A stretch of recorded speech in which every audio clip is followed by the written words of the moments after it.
Okay, well, I'm legitimately sorry Hawkeye couldn't be here, but he is in second grade today in Seattle, and we don't want him to miss any more school. I love this slideshow because it's pretty easy for me. I don't really even have to show my own photographs. I'm going to show all photographs from 4, 5, 6, and 7-year-old. My son specifically. His name is Hawkeye Huey. I did watch a lot of MASH growing up. Did anybody else watch the show MASH? Yep. Oh yeah. How many people in this room or on the internet, I can see the camera there, have kids between the ages of 4 and 8? Or have had 4, 5, 6, 7, 8-year-olds?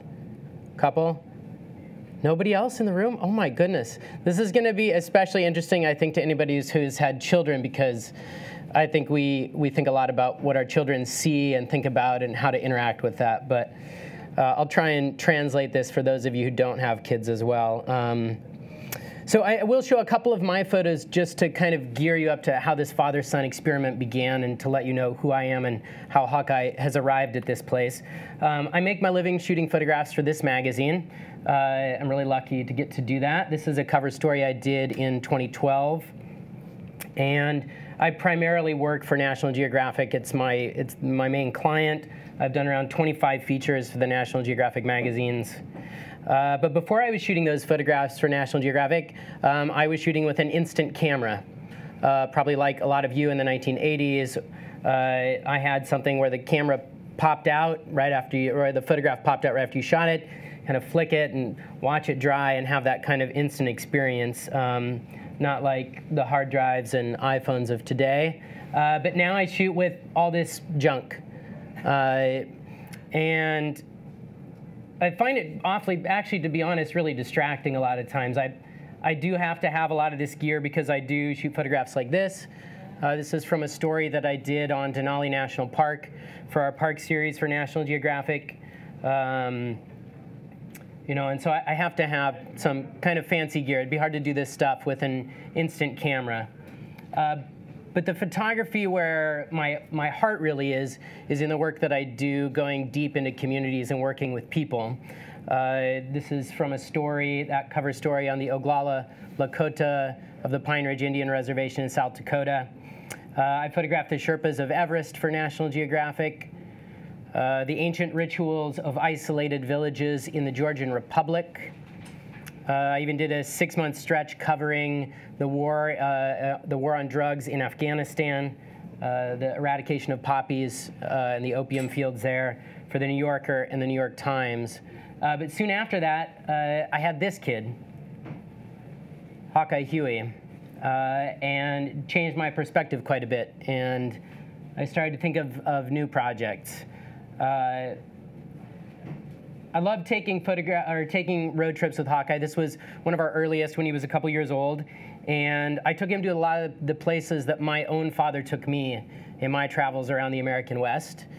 This was a place that my father took me, Craters of the Moon National Monument in Idaho. So I was really specifically revisiting a lot of these special places from my own youth and my own experiences with my father.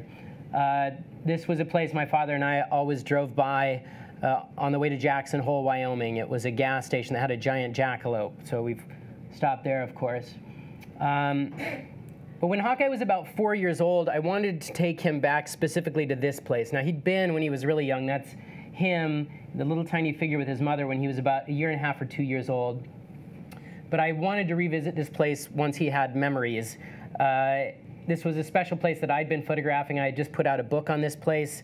It's called Salvation Mountain. It's in Southern California on the edge of the Salton Sea, and it's literally a man-made mountain that a man spent 27 years building. He built this thing out of hay bales and house paint and whatever he could find, homemade adobe. And this was a place where I'd fallen in love with not just Leonard Knight, the man that had made this mountain, but the community that surrounded this area, this kind of wild desert landscape. Right behind Salvation Mountain, there was a small community called Slab City. It's a kind of transient camp that's filled with makeshift shelters and tents and RVs. And this is the kind of place where people burn couches at night. They eat rattlesnakes for dinner. So of course I thought this would be a perfect place to take a 4-year-old on a vacation. on an adventure. So this was the first place that I really wanted to go do a big kind of building journey with my son, and to start an art project with him. The idea was, and stick with me because this is going to be a really weird to get from this to photography. The original idea was we were going to go build blanket forts. We were literally going to go to the desert, build blanket forts, live in them, meet people, and just hang out. But the wind came up and it blew everything away. It literally blew the blanket forts away. But luckily, on the way there, we had stopped and bought a Fuji Instax camera in like Palm Springs on the way, because I just on a whim thought this would be kind of fun. Why don't we just try this experiment? And so the blanket fort blew away, but we did go around and talk to the people and explore the mountain. And this was like one of the first times the camera hung around Hawkeye's neck. And at the time, I was feeding the National Geographic Instagram stream, and maybe it was only going to like 10 or 15 million people at the time. Now it goes to 86 million. But I took a picture of Hawkeye because at the time we were posting a lot more from our daily lives. And I put this picture of Hawkeye up on the web. And everybody started asking, what are the pictures like? What do the pictures look like? We want to see them. And I couldn't share them on National Geographic stream. And I didn't want to start filling my own stream up with a 4-year-old's Instax photos. So we started an account just as an experiment to see what would happen. And by the end of the day of that first account, I think there were 15,000 followers. And you'll see why, I think, as we see some of these photographs. I knew that I had fallen in love with Hawkeye's photos the first time I saw him shoot photos of a group of people and lay them out on the ground and kind of start editing them, and saw all the people crowd around and start smiling and sharing them. This was one of his first photos developing. I loved that they were blurry and not quite focused on the right thing. A lot of them were tilted and cut off. But a lot of them were also really intimate. And they were from a different kind of angle and perspective than we get, I think, as adults. And all these photos are from his first pack, the first 10 photographs in his camera. And I think I knew immediately after seeing these that I liked his photos more than I liked my own almost, because they were so pure. They were from a completely different mind. And I knew that I wanted to continue this project. So in that couple of days, we traveled around together, photographing. Sometimes I would photograph first, and then he would meet the person that I photographed, and I would introduce him, and then he would make his photograph. And, you know, at 4 years old, the camera it's something really different than it is to us, right? Like if we even think about what is a camera in the hands of a 4-year-old, because it's not the same as it is in yours or mine. You know, at the time he was in preschool, he wasn't even in kindergarten yet. A preschooler doesn't have any need to preserve memory. We use cameras to preserve memory for the future. And they don't need that because they live in a kind of perfect present. They don't have some kind of like, I wish things would be, or I remember when things were. It's just perfect presence. They're closer to that kind of source that we separate ourselves from. They also don't need kind of proof of experiences. You know, I think a lot of us, we use those to look back on and be like, I did this and I did that, and they're like proofs. A child doesn't need a camera for proofs. And for a child, it's also not about aesthetics. A child isn't measuring those images. They're not consciously making those aesthetic choices. They don't have a big memory bank of experience where they have been studying photography or deciding what is good light and bad light, what a good photograph is or is not. So they don't have judgments in their compositions like we do. My guess from watching Hawkeye in those first months was that he was literally just trying to get the subject in the middle of the rectangle. That was probably the whole thought process. And there was probably no intention beyond that, really. And just to remind you how young this kid was, this is a couple years later. This is when he was deep into his photography career, at like 5.5, 6. This says, I will listen to my mother all over it. Hawkeye still believes in the tooth fairy. Hawkeye sometimes still just takes really regular pictures of his sister. He likes to make her do poses with different objects. This was the first map he made when we were traveling around the West. These are all the places he'd made photographs. And so after Slab City, I decided I wanted us to go and travel more. We continued to go to the places that my father took me, and places that I had originally made photographs myself. Like this is the Cody Night Rodeo in Cody, Wyoming. You know, I knew that this would be a really rich place to make photographs, a fun place to meet people. I knew that the photo subjects would be excited to meet a kid and that it would be a friendly environment. And so we would do things like go behind the chutes of the rodeo. These are all my photos. These were all with an analog camera, I think an M6, a Leica M6 with film that I bought here in this store, actually. And so we would go behind the chutes, and Hawkeye would go and meet the cowboys. And sometimes I'd send him in, and I'd say, go get closer to that guy. Go get that guy as he's changing there. It's a really rich environment to get photographs. And so Hawkeye made a lot of the same kinds of photographs I made because I put him in that place. These are bull riders behind the chutes. Some guys getting ready for the bucking bronc contest. Sunsets. These again are all, I think Hawkeye had not yet turned 5. This is like, there's really a pure kind of joy in this experience. And for me, again, this was not about trying to teach Hawkeye how to be a photographer. It was about trying to teach him how to interact with people and ask questions and learn about lives that are different than his through that camera, because the camera unlocked worlds that the rest of the people, let's say, in the rodeo stands couldn't get access to. That camera was his key. That camera made it so he could go down where everybody was getting dressed to ride the bulls and be in the place nobody else could and be that much closer. So I just wanted him to have that experience. I don't care about Hawkeye being a photographer. These are really just the evidence of that experience that we had together. Rodeos are one of Hawkeye's favorite subjects, and so we went to lots of rodeos and met cowboys and watched all of the events. Really unique perspective. This is a piece of cow shit. And we photographed a lot of kind of American patriotism and American propaganda, because there's a lot of that out in the American West. This was at a parade in my hometown. This is from Hawkeye's tilted period. Hawkeye has lots of really tilted photos. I love those ones. This was at Mount Rushmore. This is one of my favorite photos of Hawkeye. This is an Ethiopian family that had just moved to the US. It's got a whole lot of layers in it. You can see it's got like Mount Rushmore in the background and a reproduction of Mount Rushmore on the t-shirts. And they're standing with a George Washington impersonator. And the kids are looking at Hawkeye and the parents are looking at the camera.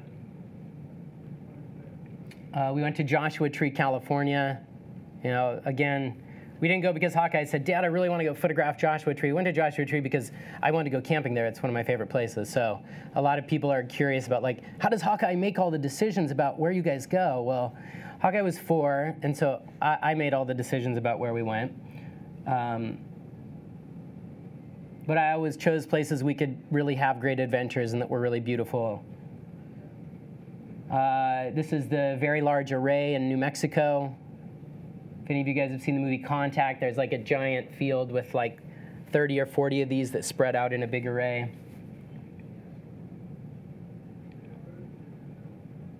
Arches National Monument outside of Moab. This is one of my favorite photos of Hawkeye.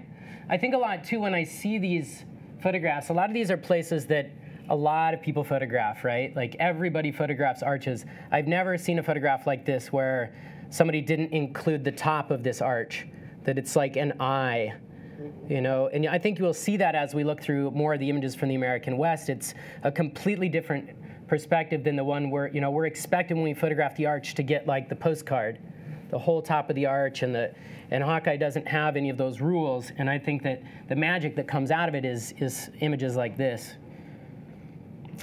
We went to Shiprock, New Mexico, because I love Shiprock, New Mexico. And again, for a lot of parents, when they see like a picture like this, they're like, oh, my 4-year-old would never make a picture like this. Well, it might be because the parent wasn't willing to like race across New Mexico, like speeding to get to sunset so that their 4-year-old could photograph Shiprock. But we did. And so that's why the picture looks so good. I think it's just like that extra effort of like getting Hawkeye in front of really beautiful things and really special moments. One of Hawkeye's favorite places to photograph is Las Vegas, New Mexico. We wandered around Las Vegas in an astronaut costume once for a couple of days, cruising the Strip, going to the casinos. Hawkeye would kind of roll through and pop off little shots of people as we went. He, of course, loved all of the castles and crazy big things, the giant lions and pyramids. I would occasionally send him on assignments. Like I would tell him as we were crossing the casino floor that he had to photograph 3 gamblers. I would give him little assignments. And so he would have to like go and sneak up and get a couple shots, talk to a couple people. And we would stop and talk to street performers. This was a guy with no legs that we hung out and talked with for quite a while. A transvestite doing a show on the Strip. Mickey Mouse. Back home, we did a lot of other experiments. You know that we're not using an iPhone with a selfie kind of mode. There's no timer on this thing. And so Hawkeye did want to take a picture of himself or of our family, so I made him a selfie machine. This was like a thing that you pulled on the cord, and it would push the button for you. And so Hawkeye photographed our family Christmas picture that year when my wife was pregnant. So you can see he's got the cord running all the way out to pull on. And so we started designing trips to travel as a family around the American West. This was at a wildlife sanctuary in Arizona on the roadside there. A picture of a picture on a wall in a restaurant in Wyoming. Hawkeye was really into taxidermy, I think because I told him that I like taxidermy photos, so he'd always make sure that I knew that he was getting them for me. He really liked to get those taxidermy photos. And you know, we stopped at a lot of the places that my father took me. This is an old schoolhouse in rural Wyoming that I think my father and I had stopped along the side of the road to photograph as well, you know, 35 years earlier. There's a guy taking a smoke break in an alley in Billings, Montana. You know, we would go to places that you would not normally go to with a 4 or 5-year-old, right? Like we would actually walk through an alley and go meet some guy taking a smoke break. This would not normally be how you would interact with somebody on a walk with a 4 or 5-year-old. But this is, you guys know Horseshoe Bend in Utah. Everybody shoots it the same way, that super generic shot with a super wide lens with the big bow of water, and every shot is literally almost identical. Hawkeye made a different photograph. I mean, partially because of the restrictions of the camera, but partially because he also didn't think he had to make the same photograph that everybody was making. And the results of the images he made there were, I like them better than the images that I made there. Monument Valley on a snowy morning in Utah. We made lots of portraits. We would always go and talk to people in restaurants whenever we'd stop at a roadside cafe. This was Jack. This was in Mexican Hat. Jack lives on the Navajo reservation. Picture of a tumbleweed. I love that. It's an awesome shot. A horse on the side of the road. You know, we'd stop and park the car on the side of the road, jump barbed wire fences, and run over to photograph things that we liked. This was an elder at the Navajo market in Tuba City, Arizona. You know, these are the kind of photos that I couldn't get. Like, I wasn't going to get out my camera and start photographing elders that I hadn't met. But Hawkeye could go around and meet people and ask, and they would very readily say yes. So it's an example of a photograph I could not make with my big professional camera. And sometimes sometimes I'd be kind of like teaching Hawkeye, and I would sometimes be rushing, and I'd be like, let's get up there and try something. And he would stop me and say, no, Dad, I want to get this. And this was one of those moments. Hawkeye really wanted to get this woman in front of this yellow truck. And he stopped me in this particular case and said, I want that as a 5-year-old. And the kind of combination that he got of this woman and this yellow truck, these are a couple of my favorite photographs of Hawkeye's.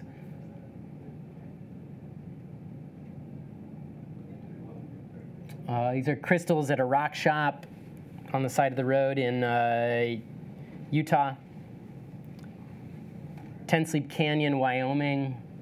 there's a lot of restrictions on this camera, right? Like it's got a fixed lens. You can't zoom way in. You can't get too close. But it's kind of amazing the variety that you're actually able to get, or that Hawkeye got in a lot of these photographs. This is the Grand Canyon. This is a powwow in Grand Ronde, Oregon.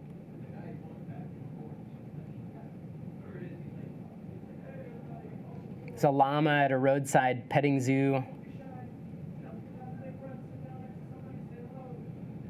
It's a friend that we met in a cafe. Again, that camera is a ticket to talk to anybody you want to, and that's one of the things that I really try to instill in Hawkeye, is that he can use that as a tool to go and meet people and ask them about their worlds, or even just to like find out what their name is. Or it's a great tool for any kid. And when I show these, I think it's really important that I also point out that this project is not about Hawkeye as some kind of prodigy, because I don't think it's like that. Like, I really think that any kid could do this. This is really the story of just a parent putting in extra time for a creative parent-child project. I think anybody could do this with their kid, really. This is from Hawkeye's Tilted period in Oregon. Smokey the Bear from a 4th of July rodeo parade. This is a roadside stop sign in Pie Town, New Mexico. Now, there's a story behind every one of these. This would be, I walked across America a long, long time ago from San Diego to New York City, and I stopped in this pie shop and spent a couple days like camped out back and eating homemade pies. So we would stop in really personal places for me to revisit the places from my previous travels. This is just somebody we pulled up next to in a parking lot at a gas station in Wyoming. An abandoned gas station in New Mexico. This is at the local dump in Seattle, Washington. We carry the camera with us pretty much everywhere. A lot of people are not carrying a camera to the dump, but it made kind of a cool photo. Hawkeye we meet a lot of homeless people in Seattle. We stop and talk to people on the streets when we walk around downtown.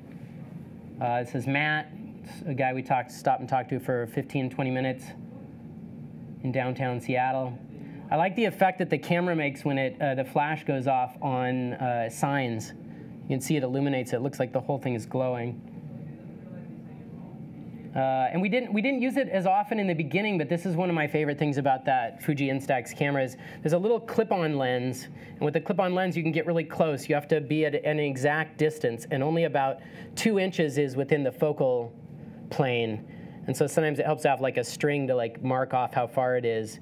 But this portrait is from one of those with the clip-on lens, so he's really close up. This was a guy with a pet raven on his shoulder in downtown Seattle. So at a certain point, this thing got really, really big, right? It's like 225,000 people were following this experiment. And it turned into assignments for big companies and magazines, and even Vogue magazine.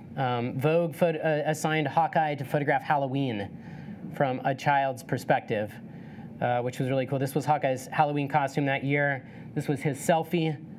He did figure out that if he got his arm really, really far out, he could get a kind of blurry selfie. And I mean, it's a really cool idea, a child photographing their own Halloween. I'd never seen photographs of anything like that before. This was Hawkeye's best friend, MJ. Some pumpkins on a doorstep. And it's just a completely, completely different perspective. I don't think I'd ever seen photographs shot from 3 feet above the ground so consistently before. Has anybody else seen pictures like that? Because there may be something like that, but I've never seen it in my research. And so eventually, National Geographic decided to send us back on an assignment to that first place that we had gone when Hawkeye was 4 years old. So this is back at Salvation Mountain when Hawkeye was 7 last year.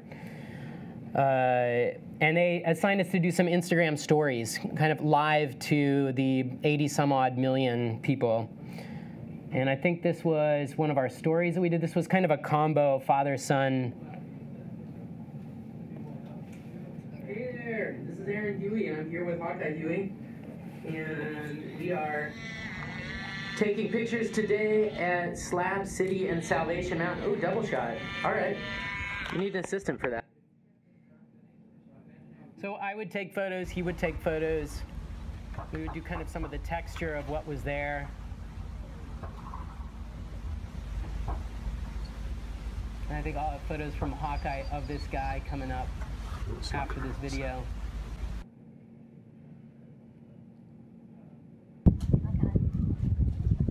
This is Hawkeye painting at Salvation Mountain.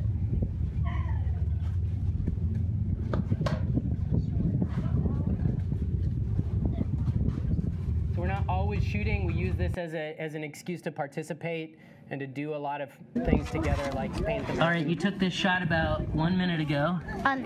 Tell me about it. I decided to make, I couldn't get the whole mountain in one shot, so I decided to take 3 shots to make the whole mountain.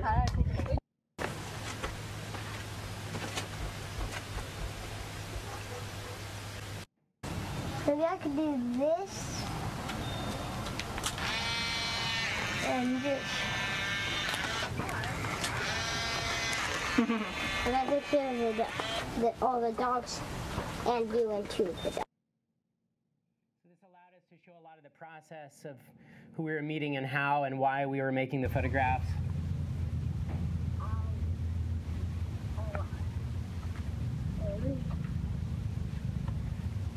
And again, Hawkeye photographed everything that I made video and photographs of, so there was always kind of a father-son combo.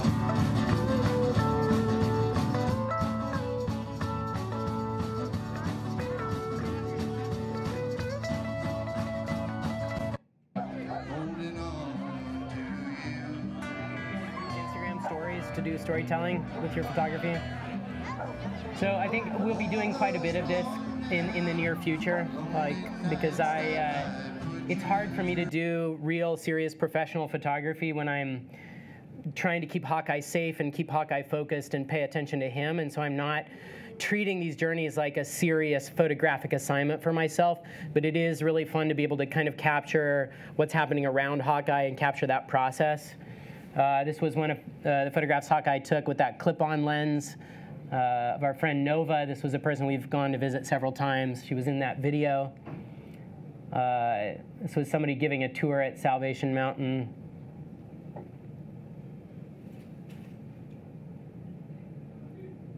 That's Jack, 2 horses. You saw him in the video.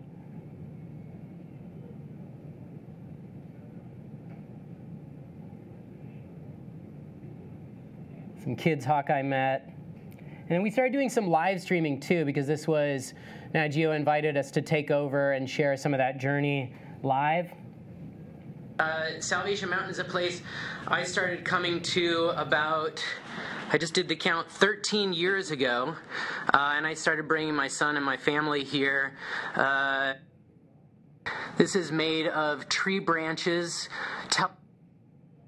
telephone poles, and old tires. We're gonna climb right up the yellow brick road here.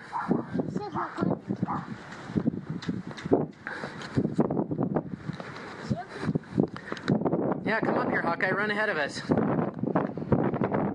And later today, I'm gonna also be sharing a slideshow of photographs I've shot over the last 13 years of Leonard in the mountain on the Nat Geo Instagram feed. So this goes on for quite a while. We'll skip past a lot of this. Yeah?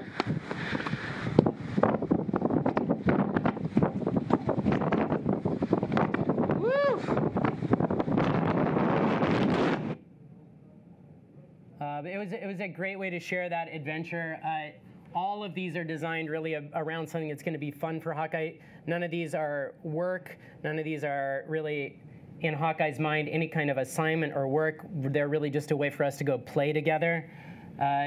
This is a series of videos I'm going to start playing that is kind of the texture of what we would, like how we would encounter people in a day. I've one, let me see. No, not a lot.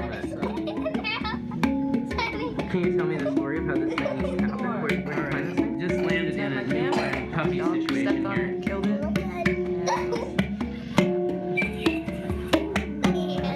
What are you gonna do with it now? Turn it into a giant necklace.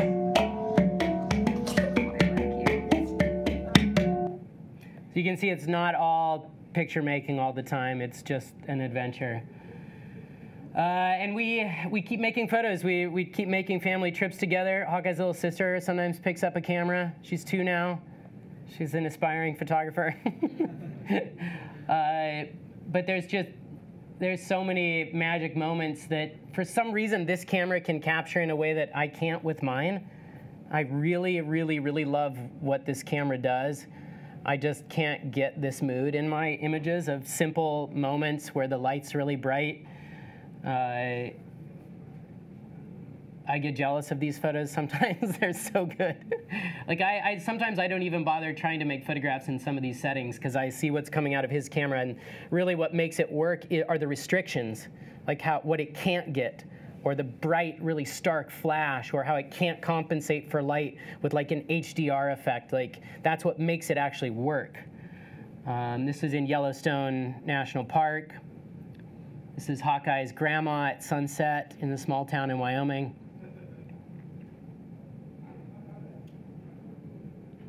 This is a tank battle on the 4th of July. That's a picture Hawkeye took of me with that little clip-on lens. It's one of my favorite photos from that summer. This was just last summer. Hawkeye shoots photos of our climbing adventures. This was Hawkeye and I went climbing. It's me setting up the rope for a climb.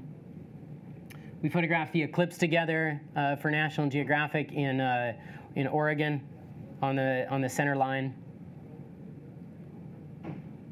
We continue to walk around downtown Seattle to shoot photographs of street musicians.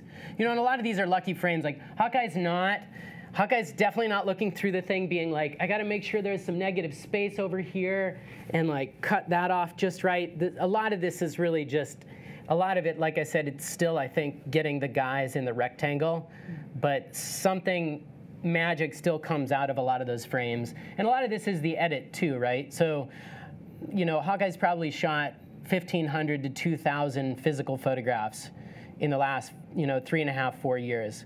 And edited down, it looks really like he's making every frame like amazing, but that's just not how anything works. Like we choose 1 out of every 10 and it ends up kind of working out. Somebody pitching Jesus on a street corner in San Antonio. I like a lot of these dark, kind of weird photos of his. The flash can only go so far, so a lot of stuff really drops out, and there's a lot of really dark images with just one little bright spot in the front. This was a horse and carriage in San Antonio.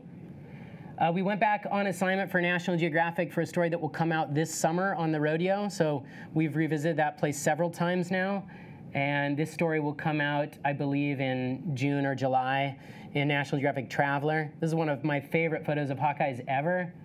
I did make photos on this day, and this is definitely better than any of the photos that I got of guys riding horses, for sure. Hawkeye also photographed these 2 little boys when he was 4, so he revisited them almost 4 years later. I'll have to find that original photo. I couldn't find it in prep for this, but again, we're behind the chutes. He's photographing somebody coming out of the chutes on a bull. It's probably a little hard to see him. Close-up of a rodeo clown. And we did a trip just this winter, or in the fall of last year, to New York. I saw it, somebody asked me.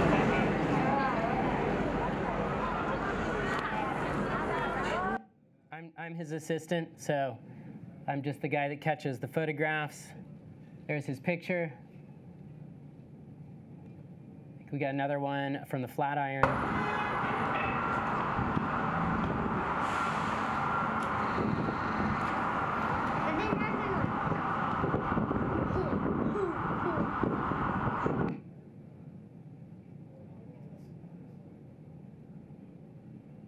There's something about that. Like, my camera didn't make a picture that looked like that. I like the tones in it, and there's something kind of magic about those Instax photos. We walked around town photographing the setup for the Thanksgiving Day parade. There's a bunch of balloons. The Guggenheim, his mother checking her phone under the Guggenheim there. Anti-terrorism squad.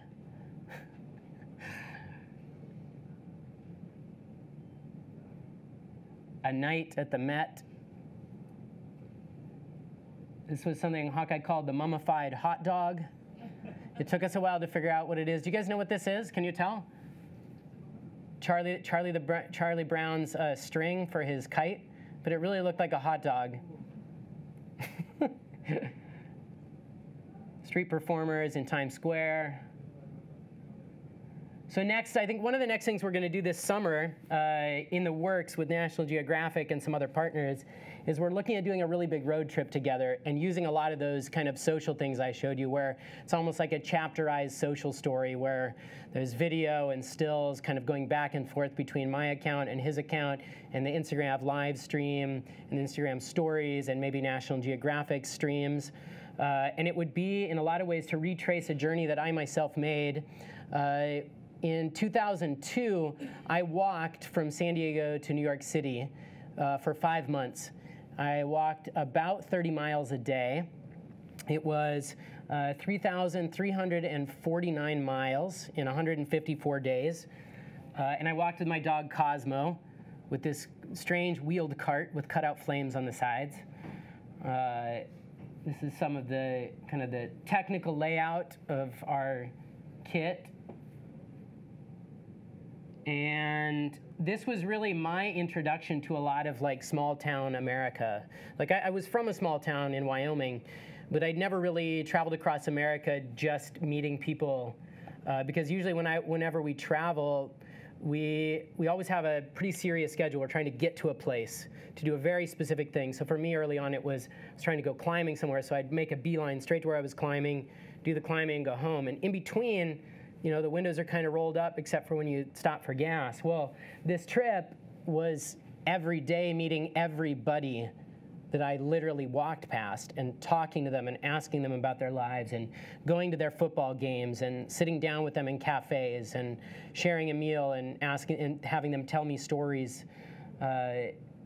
And this was kind of a lot of what I wanted Hawkeye to be able to experience. And so we're going to probably go on the road this summer and retrace some of those steps through some of those same small towns, go to the county fairs, and, you know, see a lot of these same sites. This is the Cabazon dinosaurs in between Los Angeles and Joshua Tree. And again, we'll be doing some of the same kind of things, like I'll photograph things and Hawkeye will photograph things. This is Hawkeye inside the mouth of the Cabazon dinosaur.